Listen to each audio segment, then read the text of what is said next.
Well, guys, today is the day. We've been talking a lot on this channel about AI, agentic AI, and its nexus with crypto. Well, today, not only did that all manifest in the land of the greater Cardano ecosystem, but it came directly to the front door, to each of our front doors, and it won't stop knocking.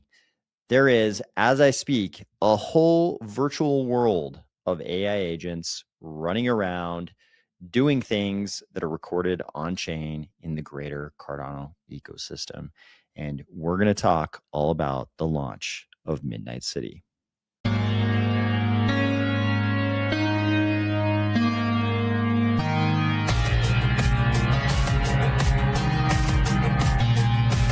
If you can't wait to launch your own agent inside Midnight City so it can go around and do whatever is the opposite of what our bags have all been doing for the last year, or if you're finding value in these videos, please consider delegating to the Army of Spies DRep address and the Army of Spies stake pool, ticker AOS.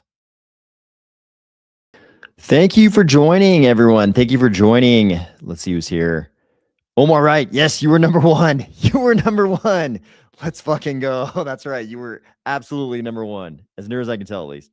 Did you check out Kyle Chasse? No, I have not checked out Kyle Chasse yet. However, I will note I did look for the damn UFO in the water off Diego Garcia. I could not find the water tanks with the bleachers in front of them that the UFO is near. So if somebody could just send me on X like a little bit of a zoomed out shot or kind of a good description of what part of the northern part of the island it's on. I'm assuming it's on that sort of, Diego Garcia is kind of shaped like a horseshoe. I assume it's kind of on that like western sort of prong of the horseshoe. I assume it's the north part of the western part. I don't know if the UFO is to the west of the landmass, to the east of the landmass, to the north. I know it's the northern part of that, but if somebody could just send me like either a really good, text description or maybe even a zoomed out shot or something, I would love to see this thing. I even went back to the last satellite pass to make sure I was looking at the right imagery. Couldn't find it yet. I couldn't find it yet. I'll keep looking if nobody can send it to me, but if somebody can send it to me, very much appreciate it. And also, I will try to check out Kyle Chasse. Okay. Okay, what do we got? Made it tonight. I have some reservations for us in Midnight City for drinks and diner. Of course, on me. Let's go. Let's fucking go. Fly over me. That's what I like to hear. Jay Marie says, I'm on the treadmill now. I should be done by the end. Let's go. Let's go. By the time you start, let's go. Hill Dog, let's fucking go. Let's fucking go. To me, Midnight City is when it's nighttime in Toledo Resort. Absolutely gorgeous. I've got to get a compatible machine. I don't have a compatible machine. I want to see Cornucopias so bad. I only get to watch other people who've made YouTube videos of it. So I haven't been able to experience it myself. I want to so bad though. Fly for me says all over the city. Let's go, please. Pucky Hawk says, let's go. I saw Midnight City though, and it really needs that Unreal Engine touch. Speaking of things we discussed that I was trying to get to, I've got Pucky Hawk's song. There are a couple Pucky Hawk songs. I've got the #1 track. Remind me, we'll listen to it right at the end. Right at the end, we'll play the Pucky Hawk #1 track, which is kind of fitting for tonight's theme. Midnight Global, here we come. Here we come. Let's go, Blue Mammal. James Syracuse, hello. Thanks for joining. Jose Cano, hello. Rulo, hola. I see those agents moving over there, and I think, what if we are in Midnight City ourselves? This worries me. Simulation theory. Ever since I read the one guy's simulation theory paper, it's a short paper, so it's easy to read, but the one that got everybody so excited, ever since I've read it, I cannot debunk the possibility we are in a simulation. I've talked about it so many times on this channel, I won't do it now, but I cannot convince myself that that dude is wrong. People are sleeping on us. They certainly are. They certainly are. Good morning. Let's go, agents. Let's go, agents. DDNC, yo, number 10. Let's go. I've also got a track from DDNC. I'm going to try to we're probably only going to listen to like one track per episode, but I've also got DVNC's track. So we'll be listening to that one in a future episode as well. Derek Tomlinson, let's go. Thanks for joining. Fly over me. Thumbs, please. Thank you. Pucky Hawk says rock on. Dolphy Wolf. Can't wait for Pucky Hawk's track. At the end, we're going to have Pucky Hawk's track. Actually, all of them that I've got are pretty good. They're pretty decent. Suno does a pretty good job. I mean, just like everything else digital, AI can do it better than we can. I mean, you can argue for the genius of humans. Certainly, the top, 1/1000th of 1% of human creations are divine, exceptional, unbelievable. But, as far as like, if you just sat the average human down and you were like, hey, make this track, and you're like, hey, Suno, make this track, Suno's going to destroy. Suno is going to destroy the average human. I'm not saying it's Mozart, but it's pretty damn good compared to the average human. Actually, exceptionally good. Okay, let's talk about what Midnight City is. Obviously, Midnight City launched this morning. I posted about it on X just so nobody missed it, with a link, with the launch video, all that stuff. But let's just jump in and see if we can look at Night City right now. Okay, first of all, Nico says, Yo, glad to be here. Have ever read the book by Napoleon Hill named Outwitting the Devil? Loved it. I haven't read it. Thank you for that recommendation. I haven't read it. Puckyox says, it's the prompting, and I write a lot of it. Getting instruments to play is somehow easy for me. I've never made any music. I mean, I made a little music with, I forget which platform, right when sort of generative AI music came out, and I haven't touched it since then. Very interesting though. Very interesting. Okay. Let's jump right into Midnight City. We could easily spend all night talking about generative AI music, but here is Midnight City. So you can see you've got a nice little map, and there's all kinds of gauges you can pull up and make disappear. We've already got 178,000 total transactions in Midnight City, 100 total agents, finality of, less than 1,000 milliseconds at the moment. There's already 1.8 terabytes of data. I don't think this scale is working. Every time I've looked at it, it's been at 0, so I'm not sure what that scale is showing us. But, these are all individual little AI agents. They're running around Midnight City. There's various zones. There's like a little city area they live in. This is kind of like the farm area. So we've got the crypto bisons up here. Remember, we were always going to get the crypto bison game. Here you go, the big old bison ranch. These are all a bunch of crypto bisons, basically. You've got the Nike farm. There's a big Nike right here. Look at this. He's free. He's not even in the pen with the little ones. And then you've just got these agents running around. Like, here's one right here. Kaylin Weaver. We zoomed in on her, I guess. It looks like a female agent with a little blonde bun. This one, Jar Cauldron, has pink hair. This is water, and this is the River Weirs. And everything has this like explanation, right? It's like explained to us what everything's supposed to be. Located in Bison Flats on the Glacier River, just south of the Aviary Roost and the big old bison ranch. The River Weirs are a series of dams and channels where aquatic life is cultivated. The flow of water also helps power the district with hydroelectric power. And they have long explanations about how various things interplay with other things, like the avian roost houses flocks of birds whose waste is converted into nutrient paste for the city's algal networks. Charles is big into all the biology stuff, so no surprise he's thinking about that with Midnight City. Many buildings, there's an explanation of what they are. I mean, this is a real little digital universe with a bunch of AI agents in here. Charles did a great video this morning explaining a lot of things. Here's that video. Very interesting. Charles has a very short haircut, and this isn't a great shot, but in some of those shots, you can see Charles is looking pretty lean. Our homeboy Charles is looking a little bit fit here, guys. I like the looks of this. Like, one of the things I like to keep my finger on the pulse of is how alive is Charles? Like, we want him to be very alive, right? I want for Charles to be very alive at all times. I don't want him to ever dip below the not alive threshold because I think bad things will happen to our ecosystem if Charles is not alive. I think we're as resistant as a blockchain ecosystem could be to, losing a founder. But I like for Charles to be alive. That's one of the things I like. So when I see him looking, kind of lean, like he's getting in shape, he's got the very streamlined haircut. I like this. Looking like a lean version of Charles, like he's leaning out. This is good. He's looking real healthy. I like this. Good job, Charles. I don't know if this is just like an optical illusion because you've got the short hair now, but your face is looking pretty lean. This is looking like you're leaning out, Charles. I like this because it'll keep you alive. We need you alive, bro. Stay alive. Stay alive, Charles.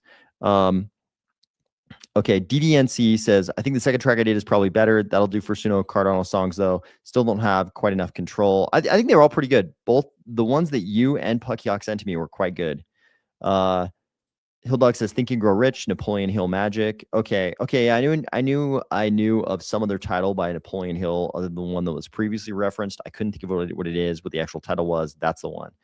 Somebody made that in Gatto Engine, a lean, mean Cardano machine.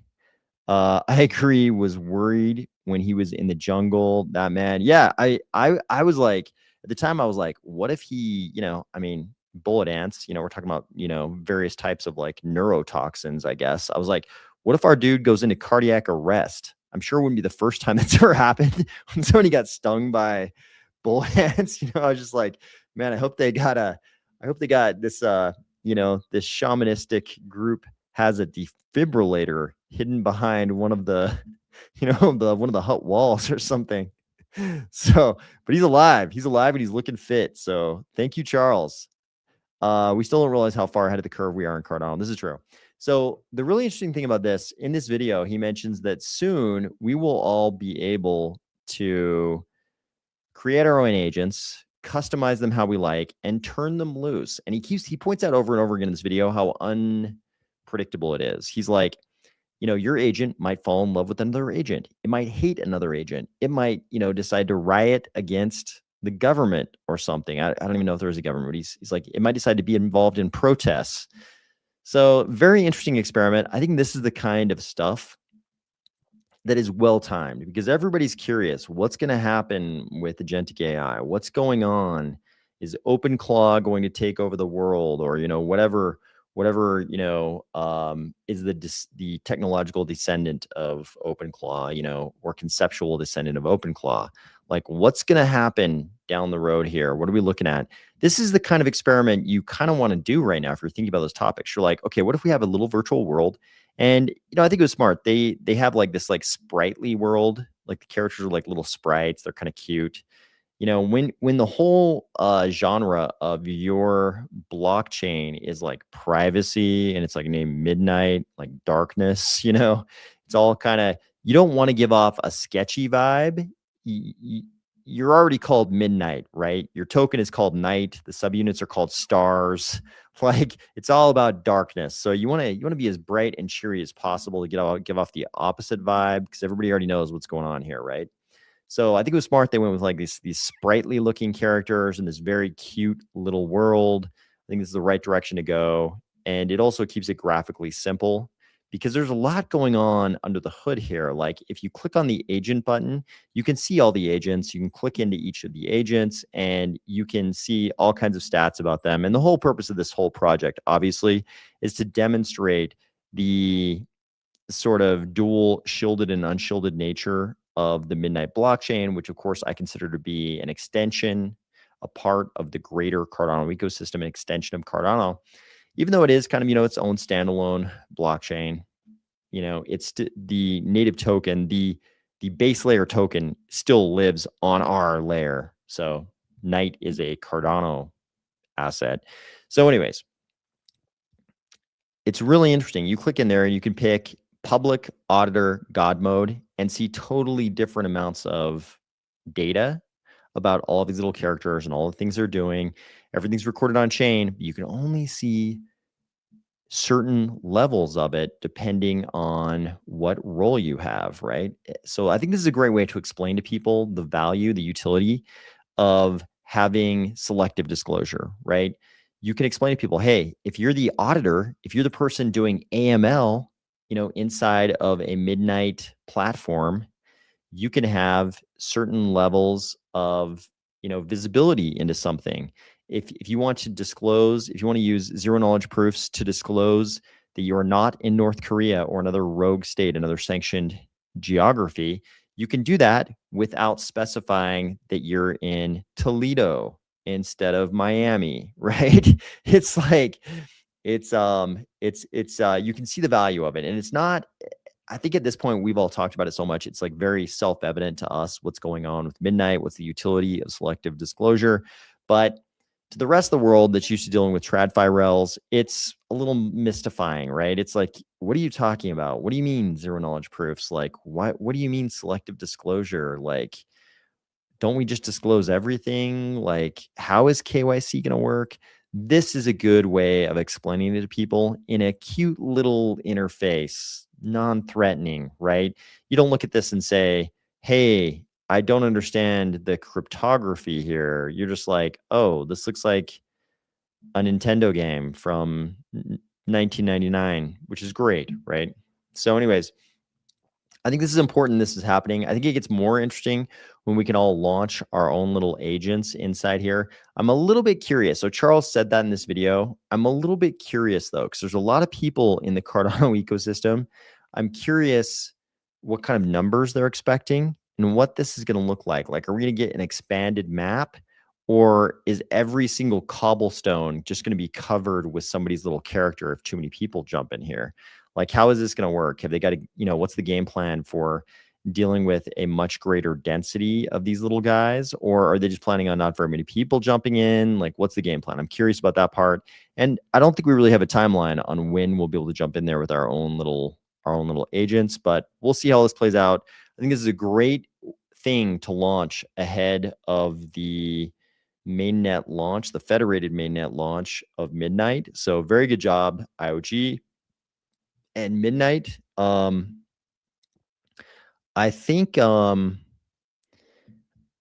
this was a very good thing to do. Yeah,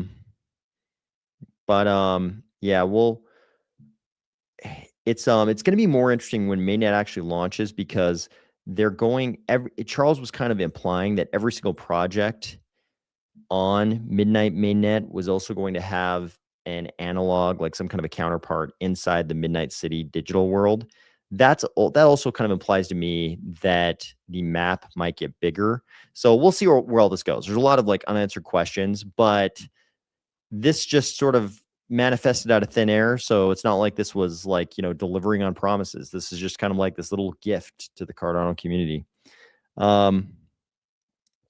Okay. Curly Knox says, Ayo Spies, Ayo, what's going on? Troll Tool, hello, how's it going? Puckyok says, I learned you can put instructions in the lyrics and tell it what to do for each line or stanza or the chorus or whatever it is. Whoa, that's interesting. Omar Wright, it won't be long. Yep. Can I import my Pavia plot to Midnight City? I would also like to do that. That would be nice. I mean, it's like a video game. I'm super cool in real life, but in a video game, I'm a complete asshat. Laugh out loud. Yeah, that's right. I mean, the interesting thing though is we won't have any control over our agents once we launch them. Charles kept emphasizing that, like, they're real AI agents. Like, you can kind of decide. He made it sound like you could decide a few things about them, like what they look like, what their personality is, but then you just launch them and they start interacting with the rest of them, and you don't really. It sounds like we're not really going to have control over what they do. So it won't be quite like a video game. It's more like you're going to set the initial state of your character, and then it's going to start interacting with other characters, doing its job inside the ecosystem, socializing, all those things, and weird things are probably going to happen. So we'll see how this turns out, though. He said everything will be on it. He did. Reminds me of TX Street. Oh, I don't know. What is TX Street? Are you saying like a street in Texas, or is this like some kind of a game or something? So lame. We should get to try to break it. I mean, it's kind of permissionless, so you might be able to figure out a way. To break it. I guess that's probably they're probably banking on us only being able to set the initial state of our agents and not having control of the agents, which makes it a little bit harder to do. I mean, immediately what I'm thinking about is the Spiffing Brit channel when you mentioned that, and I'm convinced he could figure out a way to break it, and probably some of you could figure it out if you had control of your characters. It's a little bit more limited since you're just setting the initial state of your character. Maybe there's like checkpoints where you can specify other things down the road. We don't know yet, or at least I don't know. So we'll see. If somebody can break it, that would be interesting. But I mean, everything's recorded on the blockchain. So it's like, even if you manage to do something with the front end, or you create some kind of a weird result inside, the blockchain is just going to keep rolling, and they'll just sort of reset the front end, and But we'll see. I think it's probably I'm hoping it's pretty robust, but who knows? Maybe somebody will find an exploit. I'm not encouraging that, but we'll see. I know people will do it no matter what. Jay Coco says late. So excited to hear about this. Yeah. I wonder if Degas was a part of building Midnight City out. They will improve themselves and evolve. I hope so. Blockchain visualizer for BTC, ETH, and Monero. Okay. Well, when you try to break something that finds the flow, that finds the flaws. Yeah, no, I mean, it's good for sure. Like white hats finding exploits is better than black hats finding. I mean, not that there's, this thing isn't running with real money or anything yet. This is like, obviously the main net's not even running yet. So, we'll see what this becomes. I'm really interested though. This kind of stuff is very, very interesting. It's interesting because, things like this are going on that we're not a party to, that we're not privy to.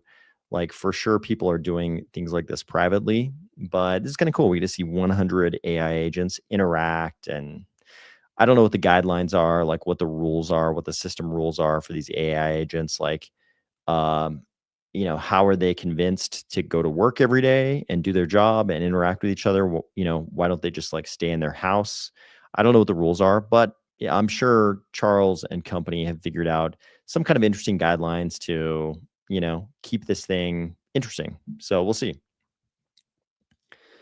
I think the transactions are on Nightstream L2. That makes sense. Yeah, Charles definitely talked about Nightstream in this video. So that would make perfect sense. Let's see. Veritasium did a video about a hacker building a backdoor to Linux, Red Hat. Interesting. Yeah, Veritasium is a very good channel. They do really good videos. I haven't seen this particular one, but I'll bet it is interesting.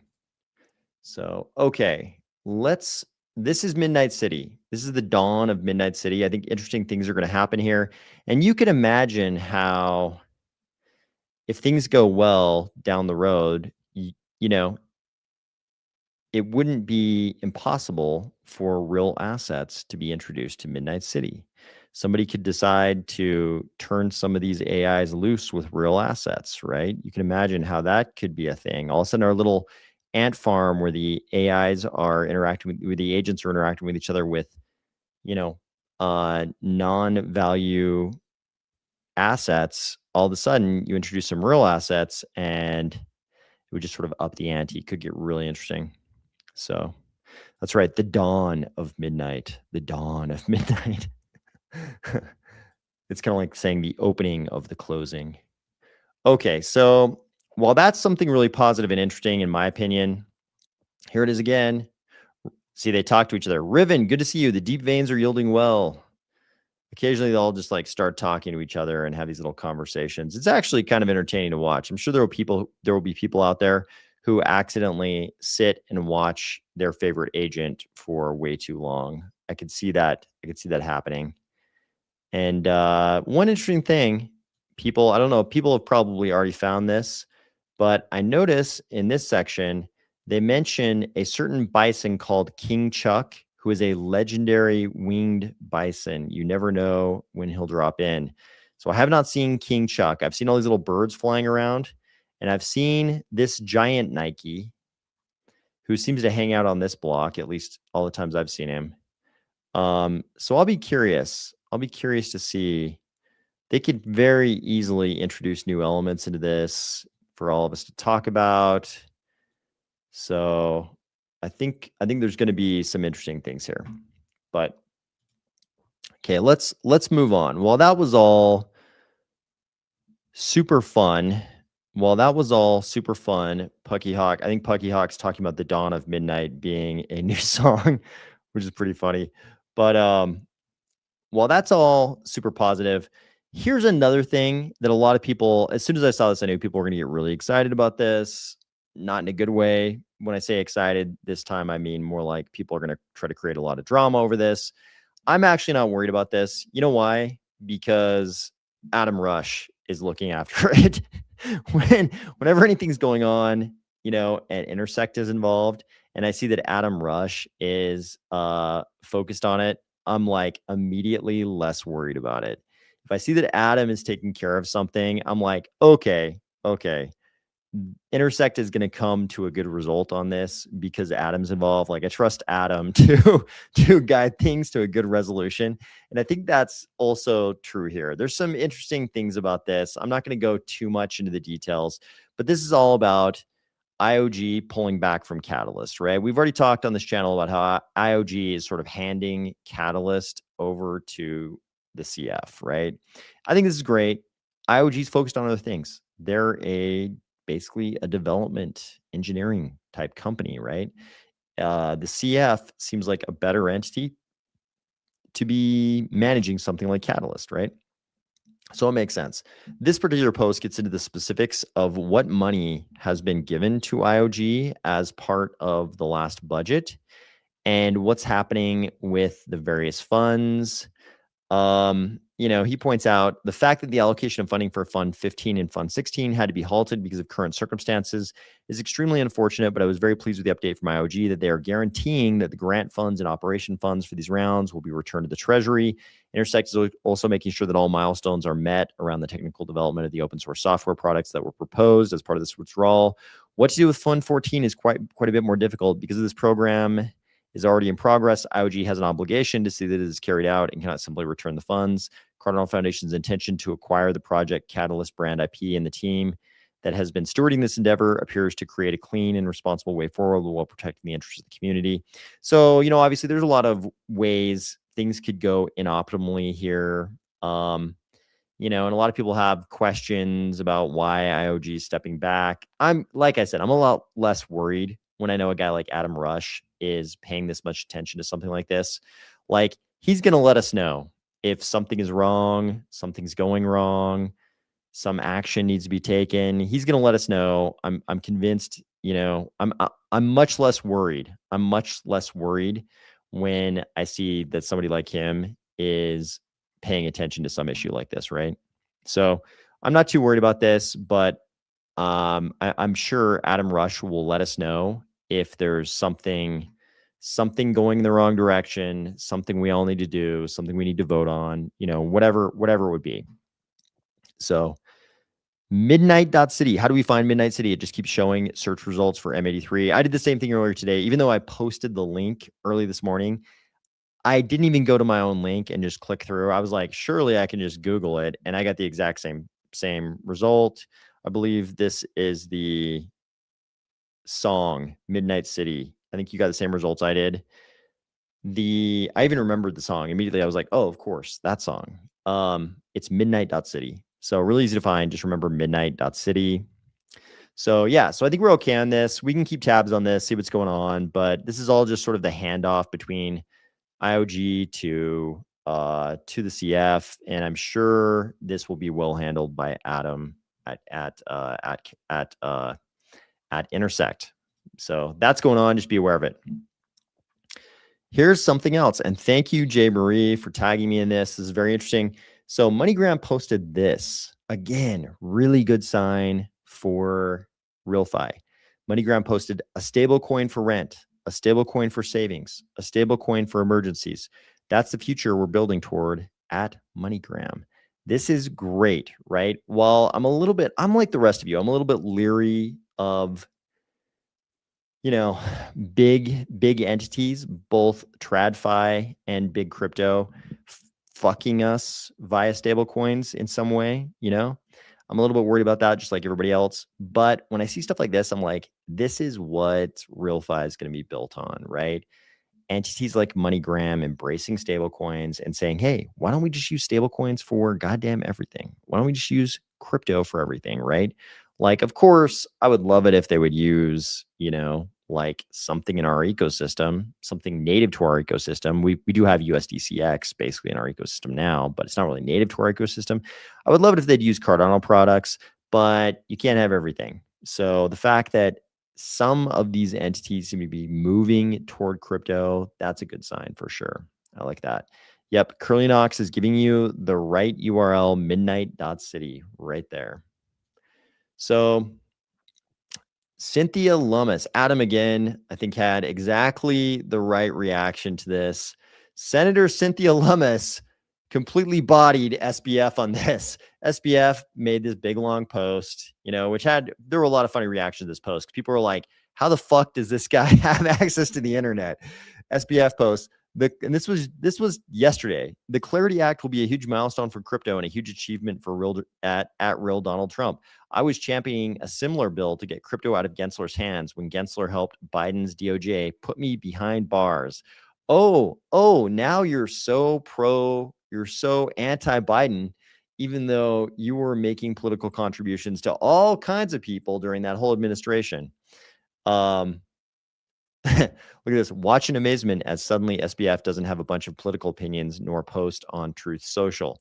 So obviously, the only thing on SBF's mind, I'm guessing, is getting a goddamn pardon. So I think we're going to see a lot of him praising Trump, bemoaning Biden and Gensler like he's a victim, right? He's a victim of Operation Choke Point 2.0. He's not the villain. He's the victim. That's what he'd like us to believe. Of course, we all know better. And luckily, so does Senator Cynthia Lummis, who says, someone's looking for a pardon and doesn't realize the Clarity Act would have you locked up for much longer than 25 years. My legislation couldn't be more different than the bill you tried to buy from Congress over my objection in 2022. We do not need nor want your support. Thank you. God damn it, Cynthia Lummis. Thank you. Exactly how I feel about that. Exactly. SBF, bro, you fucked us. We're not interested in helping you get any kind of pardon. You can just stay in prison. You and Puffy, I don't know if he's still in the same facility as Puffy, but you and Puffy can be in a love couplet, whatever polyamorous couplet with a bunch of other prisoners or whatever. We don't care. Jay Marie says, remember, MoneyGram is running a midnight node, so that makes it more interesting. Yeah, exactly. They're one of the 10 validators of the federated mainnet. He didn't say, yeah, he's not talking shit. He's not saying shit about Jane Street, is he? He's not like, oh, by the way, guys, it looks like the company I was an intern at and worked at for like 4 years. It looks like they also fucked you. Along with me, they were also gangbanging crypto. It's like he doesn't mention that part, right? That both Jane Street and him had like a Diddy oil party with all of us in crypto. It's like, that's not what he's talking about. He's talking about how he is also a victim of Operation Choke Point 2.0. And he's just so glad that Trump is around to push through the Clarity Act. That's SBF. Anyways, we don't care about that. That guy's in prison. I hope he stays there. He can do his time because he did the crime, whatever.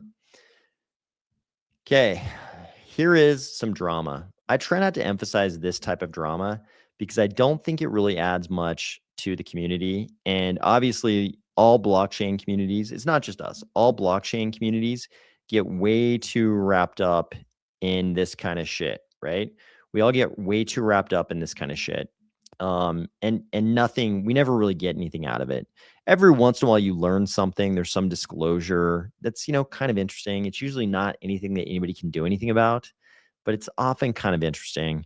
So I'm showing this just so people know people are aware of it. I don't even have a position. I don't even have a position on who is right or wrong here, who's being more accurate, but just so people know this is going on. So you don't hear about this and wonder like, hey, how come this was never discussed on the channel, right? So here it is. We're not going to go into too much detail on this, but here are the posts. A Cardano Constitutional Committee member with 80 plus million ADA delegated has compared patents to selling cocaine, called us evil, accused us of rinsing retail, and called me a little goblin in a recorded space. I love that. I love that the leader of a project is mad at a Constitutional Committee member for calling him. Yeah, he's the CEO. I can't remember what title he gave himself, but he's the CEO. Oh my God. He's mad that somebody called him a little goblin in a Twitter space. It kind of makes me happy. Like, if these are the biggest problems we have to deal with, obviously the biggest problem we have to deal with is that we're in this terrible bear market. But if this is the worst thing that happens on a Thursday in crypto, I'm not too worried about our future, right? So it goes on. Since people keep asking who, I'll be explicit. So there's no ambiguity. I'm talking about Mr. Phil DePizzario. He corrects it later. Mr. Phil DePizzario. When I first read this, I was like, who the hell is Phil Depisario? I wasn't trying to be vague or start a witch hunt. He said these things publicly under his own name, comparing patents to selling cocaine, calling Iagon evil, accusing us of rinsing retail, and calling me a little goblin. My point remains the same. It's about whether there's an acceptable standard of public behavior. I wish he would have used the word decorum. It would have been so much funnier if he said decorum. Public behavior for someone in a governance role with 80 million plus ADA delegated. That's a fair question, regardless of how anyone feels about me or Iagon. He's like, correction, Phil Desario. So then the person in question jumps on here. I believe he's the correct Phil. Iagon, 130K monthly burn rate, by the way, raised millions from dumping token. And I am not saying any of this is true. I'm just reading these posts. These are allegations, not my allegations, but allegations that have been made here on Twitter. Raised millions from dumping token on retail. Not enough, though. So continue to raise by pillaging Catalyst and CBDAO. The piggy bank is closing, my friend. Good luck continuing to extract. Wondering how much did you get for integrating USDCX? At least we are transparent with our costs. Where's the transparency of how much was spent on this integration? Public funds from Treasury, no transparency. Private company funds, transparent. Does that sound right? And they go on, discuss more. You do rinse retail. You've been doing it continuously for years. Iagon is Mika registered utility token with approved white paper and admission to ESMA, which is equivalent of CFTC in the US. We operate in the same market abuse regulations as any listed asset. Like, it is kind of funny when you find out that somebody called the CEO of a prominent project a little goblin. And then he comes back and he's like, this is not an acceptable standard of public decorum. It is kind of ridiculous.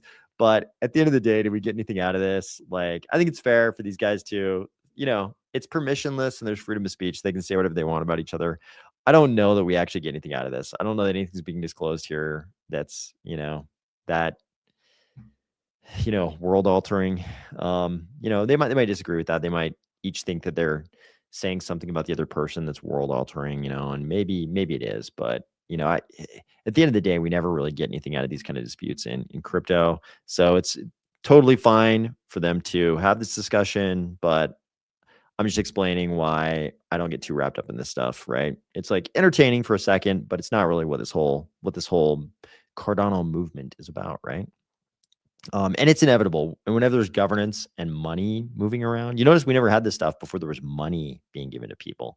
But as soon as there's money being given to people, either because they raised money through a token issuance or from something like Catalyst or the budget process, whenever you got money and governance going on, there's going to be mad drama. So we're in forever, we will now be in the mad drama phase of Cardano.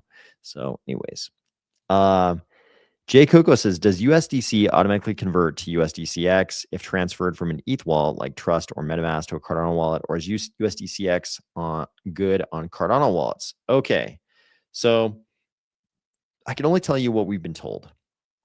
What we've been told hasn't really addressed that going from MetaMask to Lace kind of issue. What has been addressed is that we'll have a seamless transition from like Coinbase, or not necessarily even Coinbase, but from centralized exchanges to our Cardano wallets. So there is going to be this process of like, transitioning from USDCX to USDC. So that's a thing, but we've been assured this is going to be a seamless process going from the centralized exchange to our Cardano wallet. So the details of all that and what that means for the question you asked, going from a MetaMask wallet to like a Cardano wallet, those details I don't think are clear yet. The only part we've been told is that it's going to be a seamless process to go back and forth from the centralized exchange to the Cardano wallet. And I hope that's true. It's not totally clear to me how that's going to work, but I hope that's true. Okay, Joe Davidson says, hey OS, in all these movies, these bad guys have all these henchmen. How do they afford them? How do I get henchmen to get money for ADA for me? Drinks. You buy them drinks. That is how you get henchmen. Go down to any bar on a Friday night and start buying drinks. And by the end of the night, you've got a group of henchmen who will do weird things for you. That's in my experience, that's how that usually works out. So their competency to do what you want them to do is questionable. And their allegiance to your commands is also questionable. But by the end of the night, you will have henchmen. And if you've bought enough drinks, they'll be willing to do some adventurous things. Uncle Thanos, good morning. Pucky Hawk says, will work for beer. Exactly. This is true in bars around the world, I've found. Around the world, I've ended up in some adventurous circumstances after enough drinks, even around strangers, even around complete strangers. If you buy drinks and you're fun to be around, you can have there can be adventurous results. I'll put it that way. I'll get 6 to 7 drinks and bounce. All villains just run alcoholics and drug addicts. Nah, that makes sense. Yeah.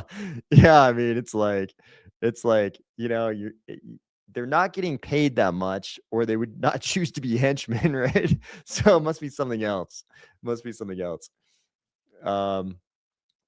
Okay, so here's something very interesting. So this is kind of on the AI front, but I think this is going to affect crypto quite a bit.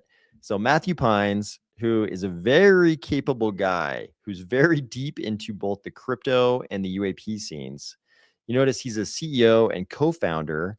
So he says he's solving physics at some kind of a stealth entity. He is a physics and philosophy guy from Johns Hopkins public policy at London School of Economics, I think. So this is quite a resume.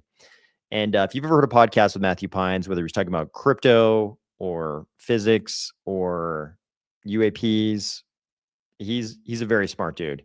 Spent a lot of time in Washington, very, very competent and capable guy.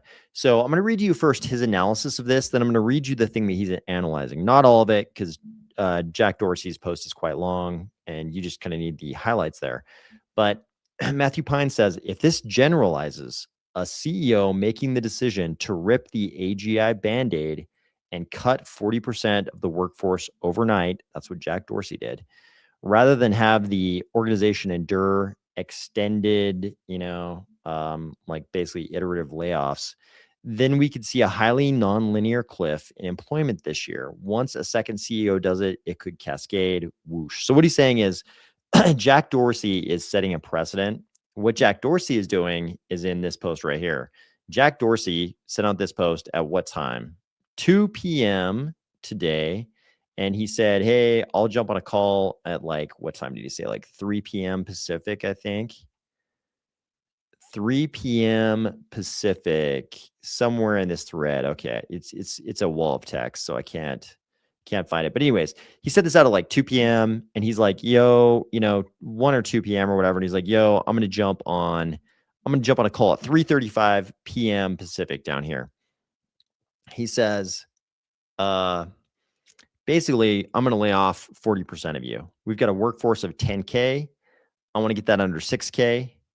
That means 4,000 of you are either going to become consultants or you're going to get fired today. He's going to give them 20 weeks plus 1 week per year of them having worked their salary, equity vested through the end of May, 6 months of healthcare, their laptops, and 5K to help them transition, right? So pretty good actual severance, pretty decent severance, not the most I've ever seen somebody get, but far more than a lot of CEOs would give this many employees, right? It's quite an expenditure to give that many employees that much. But then again, when you think about it, it's like, hey, you've got less than 6 months to find a new job. So people are going to be scrambling. I'm sure people were pretty pissed. But the interesting thing that Matthew Pines is pointing out, that Jack Dorsey doesn't say, hey, this is because business is bad. In fact, he says quite the opposite. We're not making this decision because we're in trouble. Our business is strong. Gross profit continues to grow. We continue to serve more and more customers, and profitability is improving. But something has changed. We're already seeing that the intelligence tools we're creating and using, paired with smaller and flatter teams, are enabling a new way of working, which fundamentally changes what it means to build and run a company. And that's accelerating rapidly. He's saying, I'm firing your asses because AI is here. That's what he's saying. And what Matthew Pines, who's a very smart guy in my opinion, is saying is, yo, other CEOs are going to follow this example. They're going to be like, wait, we can do that? We can just fire them all on day one instead of like just laying off little bits. We can just fire everybody all at once and just use AI. If a lot of CEOs do that, I agree with Matthew Pines, we could see a highly non-linear cliff, right? The employment numbers are going to go off a cliff if a lot of CEOs decide to do this. So we'll see what goes on, but I thought it was worth noting. Okay. People who've watched this channel for a long time know I like to touch on real estate news, and I consume a lot more real estate news than I put on this channel. But occasionally I like to hit the highlights just so people are aware of what's going on when I think it's impactful in a macro sense. And this is one of those times. The US now has 44% more home sellers than buyers, one of the largest gaps in history. Think about that for a second. This is one of the largest gaps in history in the number of sellers versus the number of home buyers. Puppers is in the house. Hope you're doing well. Hey, S. Walker, before I move on to this real estate stuff, could you give me a better description? Your first description was very good. I looked really hard for the bleachers by the water tanks. Could you tell me if Diego Garcia is shaped like a horseshoe? I'm assuming what you're talking about is the northern part of the western sort of prong of the horseshoe.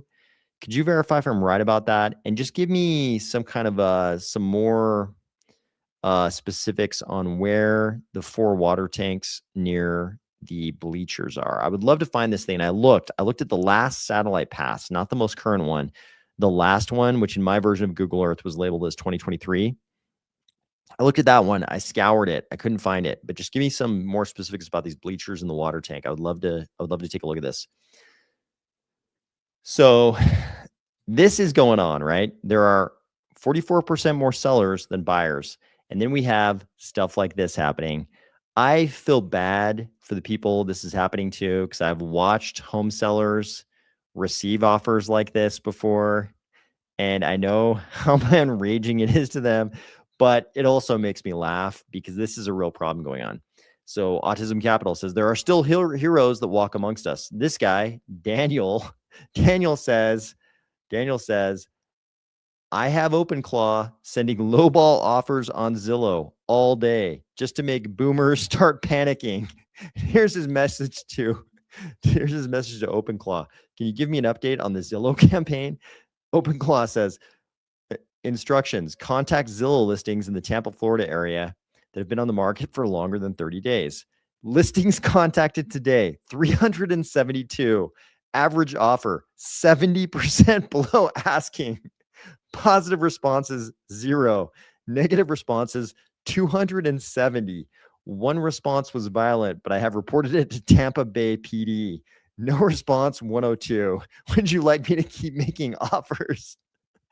So I cannot imagine the rage when people read these offers after their house has been sitting on the market for over 30 days.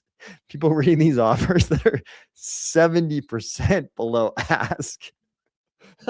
This is insane, insanely hilarious. I mean, it's got to be enraging, but I mean, this is the kind of shit that would actually, I mean, Tampa is still a small enough market. This can actually impact the market. It's amazing. I mean, the fact that this is getting, I mean, almost 250,000 people have seen this post, have seen Autism Capital's like repost of it. 5.3 million people have seen the original post. So between the two, 5.5 million have seen the post. I'm sure there's even more, maybe even more than that. I don't know how X counts it. Maybe X includes this amount in the 5.5 million. I don't know. But over 5 million people have seen this damn post. I mean, it's enraging for the sellers. It's probably good for the buyers that people are doing this. It is market manipulation. It is. I'm not saying it's not. It is market manipulation, but it's also super hilarious. Okay, here's a question. S. Walker. Streetwise says, I couldn't see anything either. Are the tanks actually those retention ponds? Okay, I know where the retention ponds are. Jay Coco says, I think 2027 is going to be another 2006 for real estate. Just a guess based on numbers. Yeah, I mean, the biggest channel, the biggest doomer real estate channel, and he's actually like a pretty good. I like this dude's videos. I'll put it that way. I'll just say I like his videos. Is Reventure Consulting. I don't have anything to do with him, but on YouTube, Reventure Consulting is the king of analyzing exactly this. Okay, S. Walker says correct. 4 water tanks, 1 on top, 3 on the bottom. Disc is in the far left lower tank. Oh, it's in the tank. Okay, so we are talking about the tanks that could be described as retention ponds. And you're saying the disc is in the far left lower tank. The far left lower tank. Okay, that's helpful. I know where those retention ponds are, and they are in the western prong of the horseshoe shape, if you can call Diego Garcia a horseshoe shape, right? Legend, he should keep going. Not all heroes wear capes. This fellow is lowering property taxes. Oh, that's also true. I'll put it this way, myself as well. I like these videos. Yep. Okay. So that's going on in real estate. Also, if you want to see a fantastic reaction, I won't try to play the sound on this, but this is what's his name? Chris Ramsey of Area 52. I think that's his name. Yeah, Chris Ramsey of Area 52 and Jesse Michaels, both huge UAP YouTubers. They both do great videos. This was them getting the news. They were doing a podcast and somebody handed them a phone showing Trump's tweet that he was directing the IC and the Department of War to release all the UAP files. It's an amazing video. If you're at all interested in this topic, you should watch this video. You probably felt this way when you got the news. I know I did. Watching this, I was like, that is exactly how I felt. Right down here, this is another big account. This is the biggest story in human history. Jesse Michaels, thanks for continuing to help make it happen. This is Eric Burleson, the congressman. History is happening right before our eyes. He also saw this and he understands. He is a part of the UAP caucus and one of the best committee guys for asking like common sense questions about the whole UAP topic. Even I can tell he probably felt exactly the same as those two guys, the exact same way I feel, the exact same way James Fox felt, Disclosure Party. Although these guys, obviously James Fox has been inside focused on the UAP topic for far longer than somebody like me has been talking about it online. John Stewart even down here. But I thought this was kind of interesting. This is like a whole community of people like seeing something most of them probably never thought they would see in their whole lifetime. So I would have loved to see like George Knapp's reaction to this, or, Jacques Vallée's reaction to this, or Eric Davis's reaction to this. Amazing thing that's happening right now. It'll probably be disappointing. It's probably going to be disappointing like all the other disclosure efforts we've seen lately. But just the fact they're trying, the fact the president tweeted about it, the fact Obama mentioned it in a podcast, it's amazing. It's an amazing feeling just to know that there's progress. Also, this is kind of interesting. So this is an article about somebody speculating there's insider trading going on Kalshi in regards to alien disclosure. On Monday night, someone placed a peculiar bet on Kalshi. At 7:45 p.m. Eastern Time, a single trader put down nearly $100K that by the end of December, the Trump administration will confirm that alien life or technology exists elsewhere in our universe. That's, in my opinion, that's the wrong one. That's the wrong diction. That's the wrong wording to bet on, because you don't want to bet that alien life or technology exists elsewhere in our universe. What you want to bet is that there is NHI anything on Earth or anywhere, right? Because a lot of people inside the US UAP space speculate that maybe it's been here with us all along, and its arrival here on Earth is so long ago that we don't have any direct evidence that it's alien, right? Maybe it's terrestrial, maybe it's on Earth, and it's been here with us all along, right? A lot of people in the UAP space speculate that that's the case. And that's why so many officials along the way, and even Elon Musk, have been able to say, I have not seen any evidence that there is any alien life. Because when they say alien, they're equating that to extraterrestrial. And really what we want to know is, are there any non-human civilizations, including non-human societies or organisms on Earth, right? Like non-human high intelligence, right? We know there are animals other than humans, but that's the question. So I think this is a wrong bet they made. And who knows if this article is describing the wording of the market correctly. But according to the Atlantic's review of Kalshi's trading data, about 35 minutes after this bet was executed, it was followed by another bet that was almost twice as large, possibly from the same person. These were market moving events. For one brief stretch, the market appeared to think that there was at least a 1 in 3 chance that the US government will announce the existence of aliens this year. Perhaps it was just some overexcited UFO diehard with a hunch and money to burn, or maybe some observers quickly noted it was a trader with inside knowledge. I mean, we've talked on this channel, there's a lot of speculation that Trump's speech is already written. Could be complete horseshit, but could also be real. So, yeah.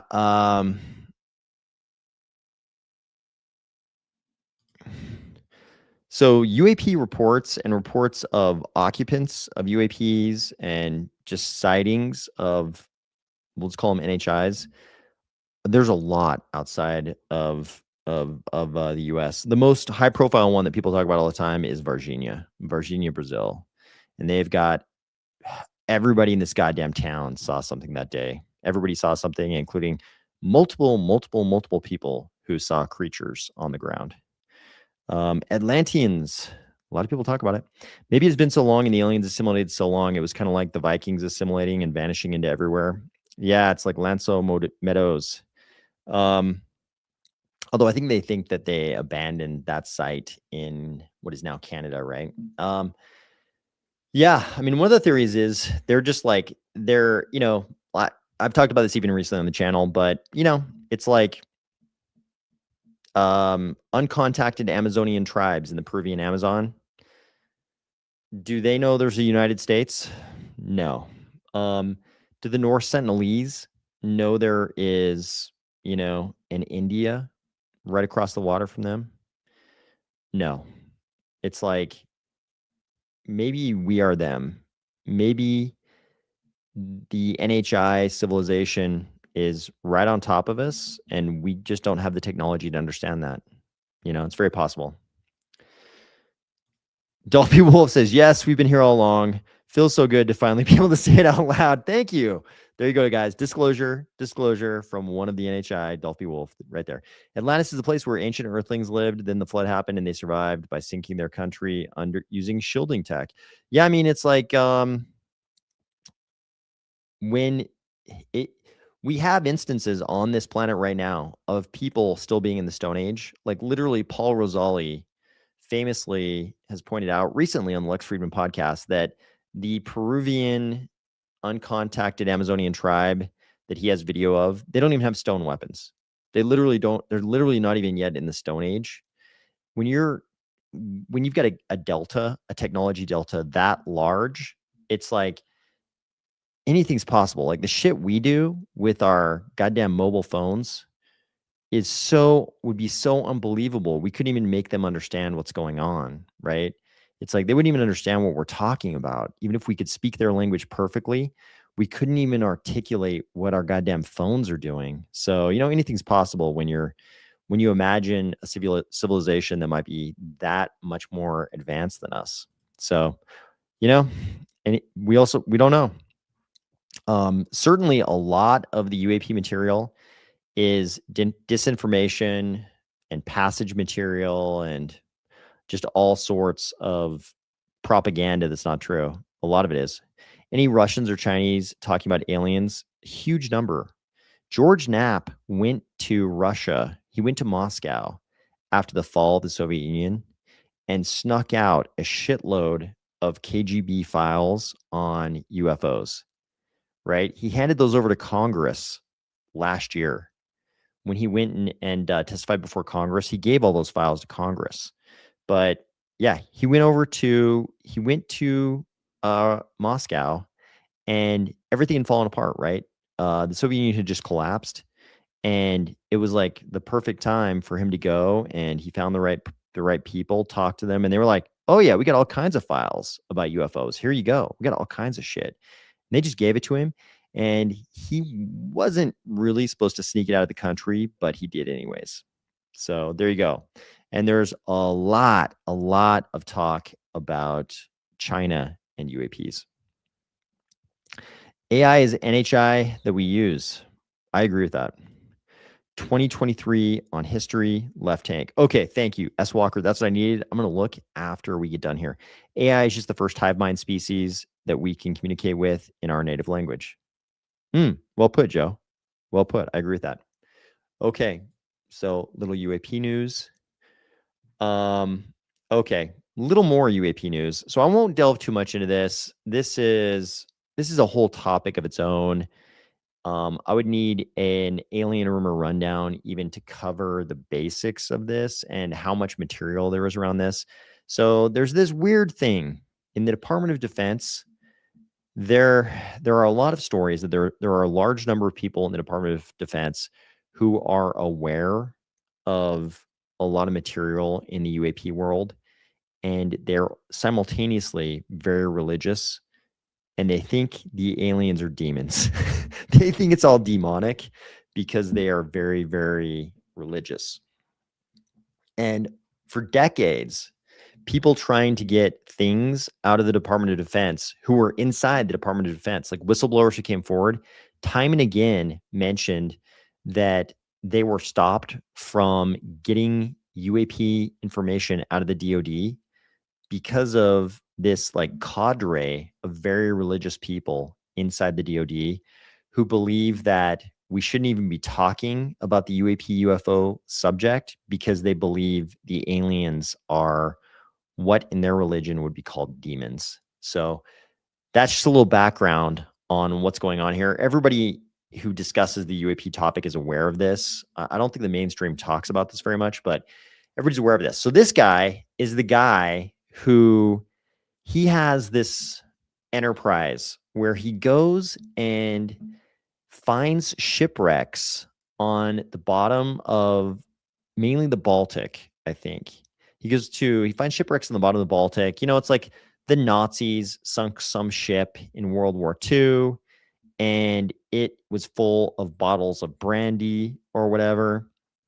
And he goes down there and he gets the bottles of brandy. Sometimes it's bottles of brandy, sometimes it's pickled food. But it turns out if a shipwreck sits on the bottom of the ocean and you've got bottled things, they often survive. And so sometimes he's been able to find like shipwrecks that are hundreds of years old, and they have wine that's been aging in the dark on the bottom of the ocean for centuries. And so he goes and salvages these things and then auctions them off, and pretty interesting. Drinking a, like 300 or 400-year-old bottle of wine would be kind of an interesting experience. You'd want to make sure it's not, developed any weird compounds that are going to like kill you. But there are videos of him like drinking some of these wines and stuff like that. Anyways, that's what this guy is. He's also famous for finding the thing on the bottom of the Baltic that looks like the Millennium Falcon. It does. It looks exactly like the Millennium Falcon. Some people think it's a rock. He's like, I think it's a ship. He thinks it's a ship that has sunk on the bottom of the Baltic, not a naval ship, a different type of ship. Anyways, there's a lot of images. I won't say photos. There's a lot of images of that thing on the internet. This is the guy. This is the guy who found that thing. And here he's talking about this demon issue. Trump faces Pentagon revolt as demon fears stall UFO declassification bombshell. There are growing claims that parts of the system may be hesitant about full UAP disclosure, possibly out of concern for social, political, or even religious consequences. Whether that is true or not, the real issue is much bigger than any institution. No government, no military structure, no closed group of officials should decide what humanity is ready to know. If knowledge exists about UAPs, non-human intelligence, or realities beyond the official narrative, then keeping it hidden for stability is not protection, it is control. Humanity is not fragile. Basically, the headline here, though, is that this whole very religious demonic interpretation of NHIs is holding up disclosure once again. So, okay. Okay, yeah. Pucky Hawk says, I do not recall the details, but that guy found some 2,000-year-old wine, I think. Yeah, he's probably done some salvaging of wine ships, places other than the Baltic even. But yeah, it could be. I definitely cannot remember the exact ages of the wines he's brought up. Bro, just pull it up live. Save the images and enhance the filters. Clear as day. Disc. Okay, I will try. If I can find it, I'll try to pull it up live. I'm afraid I would fumble around so much with it, trying to pull it up here. It's mainly just because of the way I have to run Google Earth, given my operating system. It's hard to kind of get it to live stream here. But once I find it, I will definitely we'll definitely talk about it. Okay, another bit of news, which is kind of interesting. So you guys already know what this is. This is the statue of Moloch at Bohemian Grove, and we got some news about it. Not really that surprising. People are acting like this is like some kind of phenomenal disclosure. To me, this is like even less than what I would expect. So, new Illuminati list just dropped. This is Autism Capital being, its normal hilarious self. The New York Post published a list of attendees of the infamous Bohemian Grove retreat, which includes Conan O'Brien, Michael Bloomberg, Eric Schmidt, Paul Pelosi, Jimmy Buffett, Charles Koch, Henry Kissinger, Clint Eastwood, Clarence Thomas, etc. I knew Clint Eastwood. I'd already heard reports that Clint Eastwood went there. I think I've heard of Clarence Thomas being a part of this before as well. The full list was originally leaked by Dan Boguslaw on his Substack and then published by the San Francisco Standard before the story was picked up by the New York Post. The link to the original list will be in the reply to this post. So there's a list of celebrities who've gone to Bohemian Grove. I've actually had dinner with somebody who by happenstance ended up getting invited to Bohemian Grove. And he kind of told me his wife was sitting there. So his wife was sitting there. So I may have gotten we were all drinking, but I may have gotten a different version of the story than I would have gotten if his wife had not been there. But I did hear his account of what Bohemian Grove was like. And as you would expect, it was much less sensational than the conspiracy theorists would have you believe. I believe he was the one that mentioned Clint Eastwood, though. I think he mentioned Clint Eastwood when I heard that story from him. So he's not a guy who's a part of the Bohemian Club or whatever they call their group. He was invited as a guest by somebody else who's a part of that club or something like that. It's been a while since I heard that story, but yeah, that was a guy who had actually been there. And so this list doesn't really surprise me. It's like, I think a lot of these guys, if you got invited to this thing, you've probably heard so many conspiracy theories about it. Like Conan O'Brien, he's probably heard so many conspiracy theories about Bohemian Grove. He probably would have gone just to see what it's like, just to see what's up. Kind of like the guy I know, the guy I had dinner with once. He kind of went, just because like, what is this? I'm going to go there and find out what is going on. Some of these names wouldn't surprise you, like Henry Kissinger, Next up, what do we got? Okay, so this is kind of interesting. We're kind of moving into the IR part of the episode here.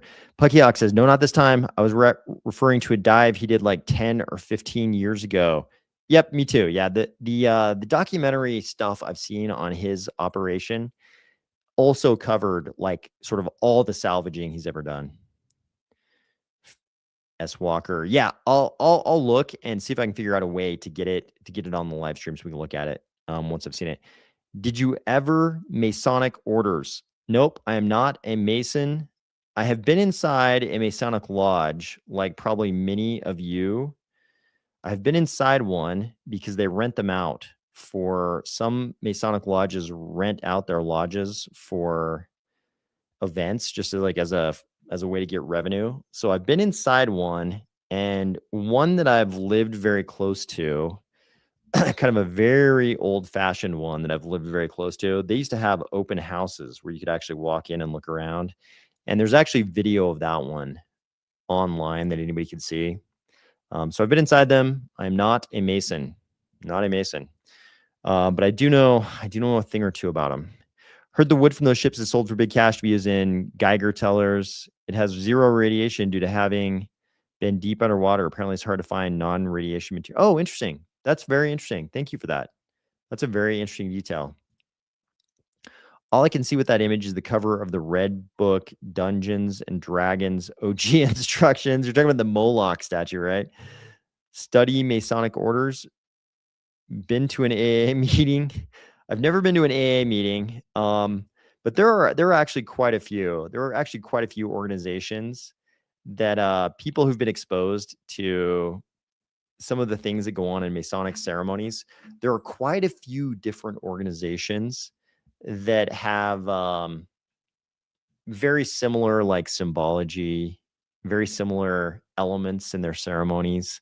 There's like quite a few things that obviously are pulling from the same place as the Masonic ceremonies, or just straight up copying the Masonic ceremonies because the founders of these organizations were themselves Masons. So there's quite a bit of that going on.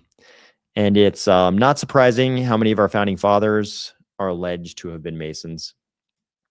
Okay. Oh, so we should cover this though. So this is a story. If the facts are true, this guy is a goddamn traitor. So the FBI just arrested a former U.S.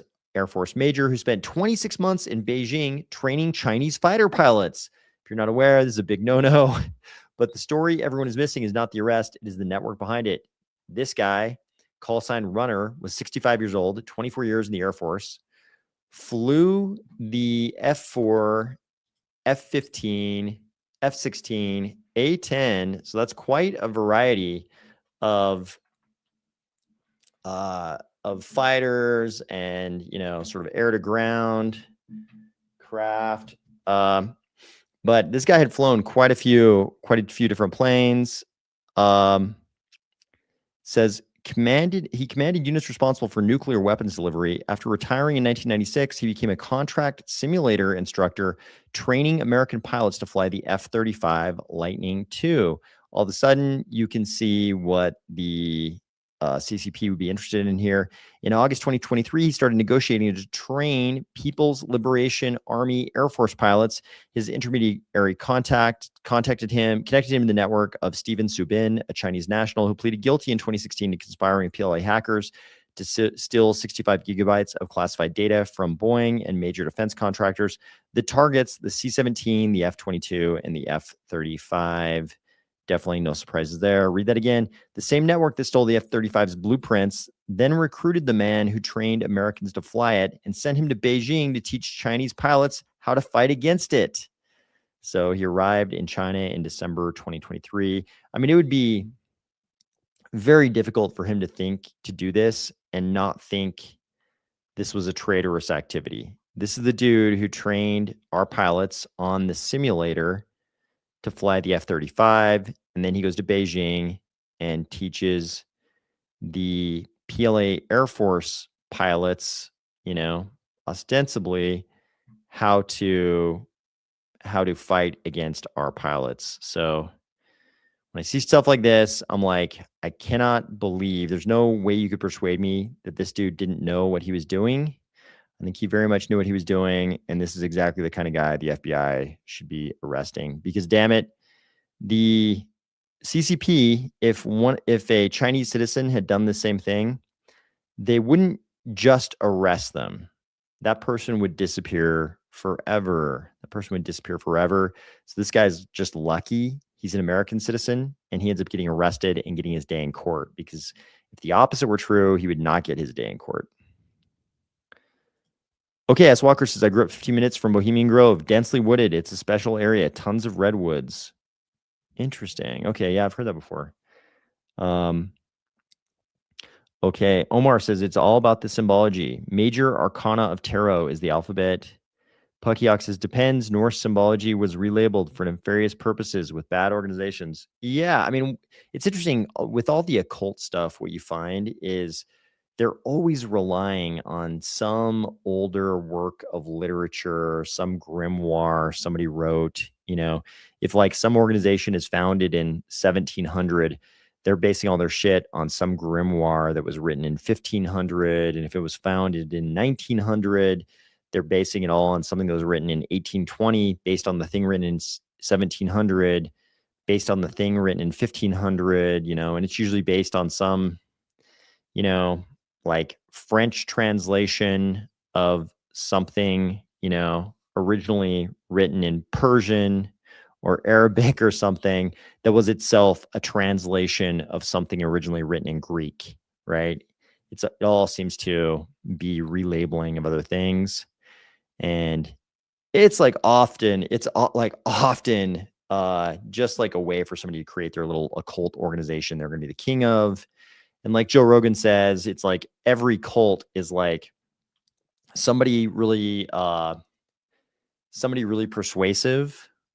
Somebody really persuasive is able to convince a bunch of people that he's like talking to spirits or God. And then after a certain point, he's always like having sex with everybody's wives. And that's what you call a cult. But if that guy has been dead for a long time, it's called a religion. That's the joke. No offense to anybody who's religious. I'm not talking about your religion if anybody's religious, but that joke does make a lot of sense when it comes to a lot of cults that call themselves religions. Okay. What else have we got going on here? Okay. Here's what's going on in the air quotes negotiations going on between Iran and the US. So here we see Kushner again. U.S. demands to Iran in Geneva, per Wall Street Journal, complete dismantling of nuclear sites. Fordow, Natanz, Isfahan must be destroyed. Transfer of all enriched uranium to the U.S. All of it has to be handed over to the U.S. No sunset clauses, permanent restrictions, zero enrichment indefinitely. The only limited exception, Tehran can have a reactor that can do very low level enrichment for medical purposes. Conditional sanctions relief, minimal relief upfront, additional incentives only if Iran fully complies. This kind of scares me because obviously Tehran has said they won't accept this. They would never accept even this. However, it kind of scares me because it feels like the Trump administration is looking for a way out. It sounds like, based on everything we're hearing, it sounds like he hasn't been able to get anybody in his cabinet to tell him that there's any attack, any strike that can be performed by the U.S.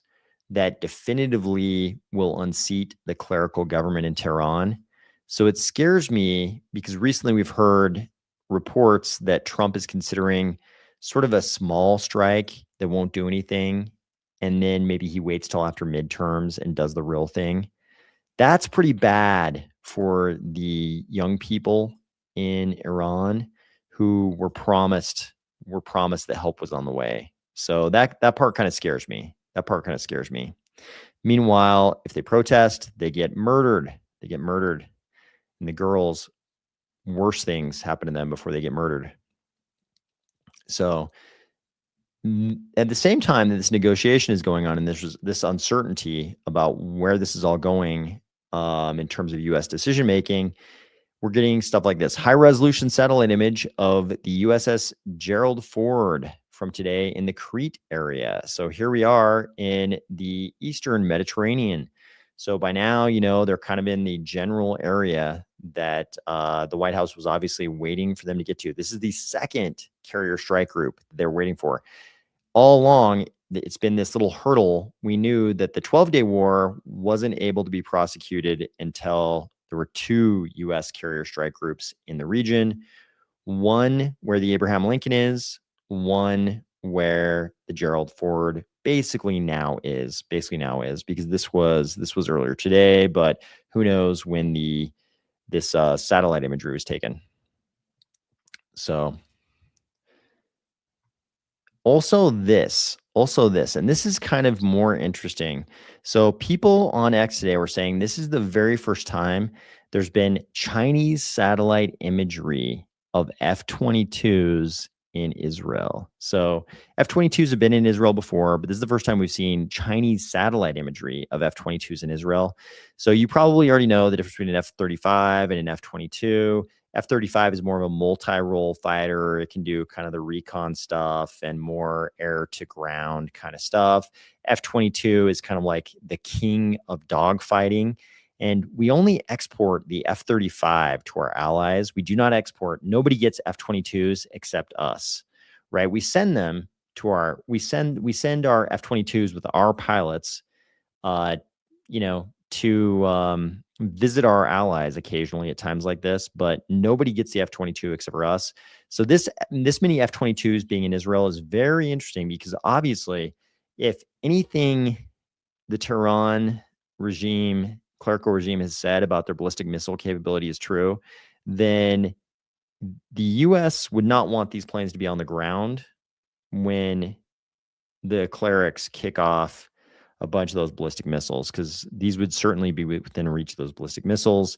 The commonly accepted wisdom is that some of the ballistic missiles, if the Iranian claims are true, could even reach Europe. So this is very interesting that we'd have this many F-22s on the ground in Israel right now. So they're obvious, whenever these were on the ground, they were obviously not expecting things to kick off. Okay.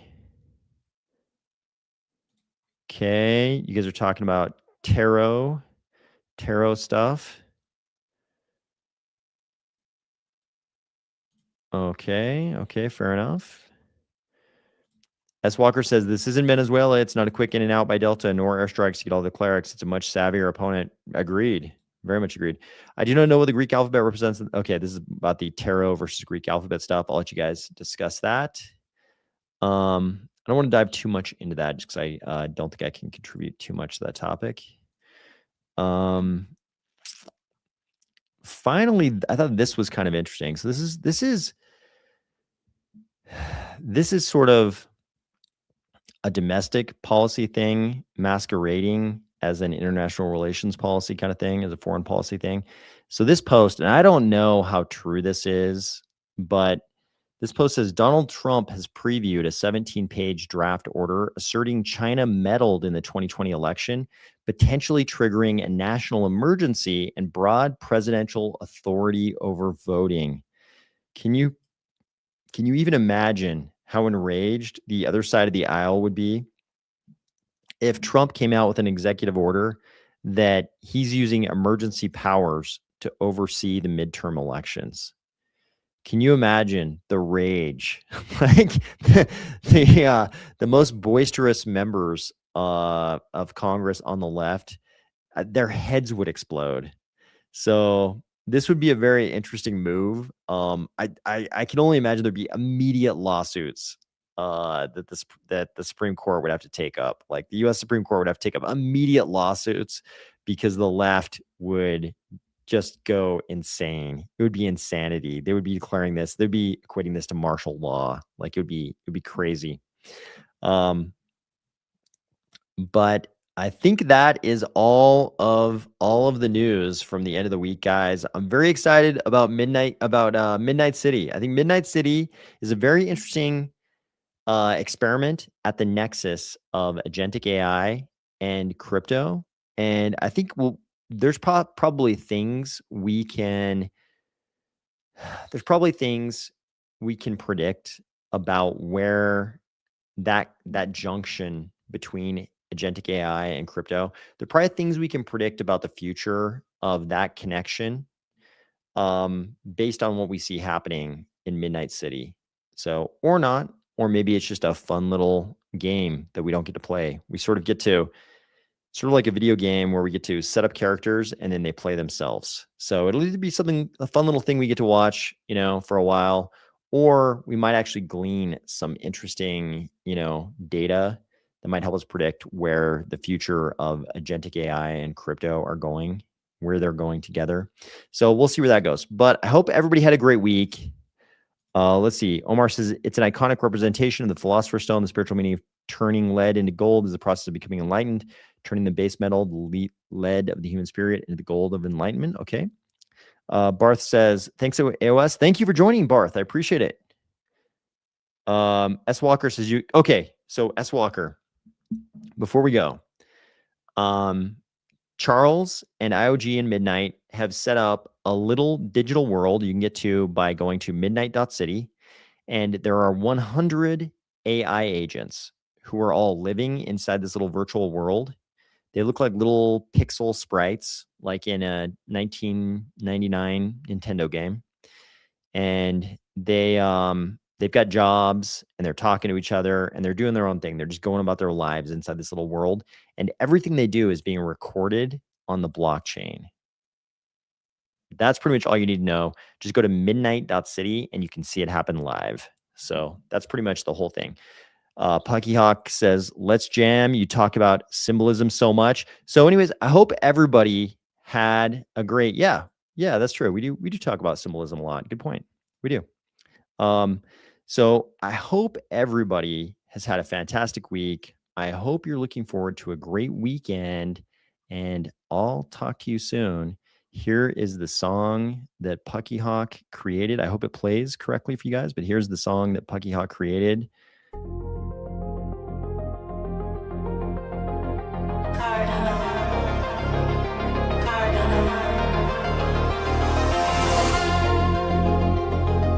Army of spies, staking in the night.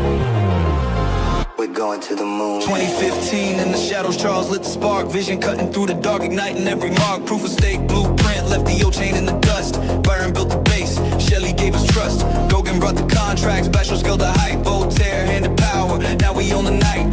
Army of spies, staking silent through the storm. Watching every block, keeping truth informed. Getting us cold, though it didn't doubt. Spies held the line, never backed out.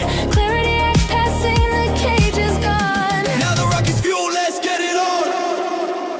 Cardano moonrise, We're blasting off tonight. From Genesis block to infinite light. Open the code, fire in the stake. Army of spies, watching every move we make. To the moon, to the moon, to the moon we ride. No more waiting, futures on our side. Cardano rise, feel the engine soar. we're changing the world forevermore. Add it in our wallets, staking while we dream. Governance in our hands, no masters on the scene. Army of spies in the shadows, eyes on the chain. Every transaction clean, no hidden pain. Clarity, I cast and regulators step aside. Now the network breathes free, no more need to hide. From our HK labs to the streets worldwide, the spies keep it honest with pride they provide. No more fear, the spies are watching. The coast is clear. Clarity's here, the chains are dust. To the moon we trust. Cardano moonrise, we're blasting off tonight. From Genesis block to infinite light. Hope in the code, fire in the stake. Army of spies, watching every move we make. To the moon, to the moon, to the moon we ride. No more waiting, futures on our side. Cardano rise, feel the engine soar. We're changing the world. Forevermore. Forevermore. We've waited, we've built, we've bled for this chain. The world might be in hiding, but we'll give it some light. But we'll give it some light. We will give it some light.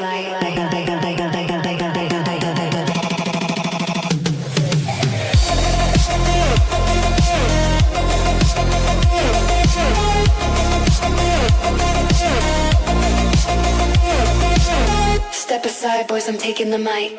Fed up with the wait, time to ignite. Charles lit the fuse, spies hold the line. Army watching, everything's fine. Cardano's not waiting, Cardano's alive. From the ashes of doubt to the top of the sky. We're Cardano, baby, open the code. To the moon and beyond, watch the future explode. Cardano moonrise, moonrise, Cardano moonrise, moonrise, we're going to the moon.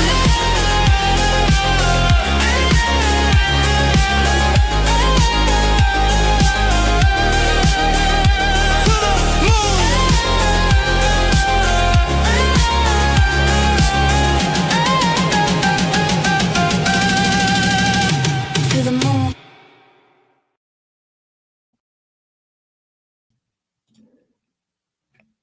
All right, everybody. I hope everybody had a great week. I hope you go out this weekend, get some henchmen drunk, and have some adventures. I'll talk to you soon.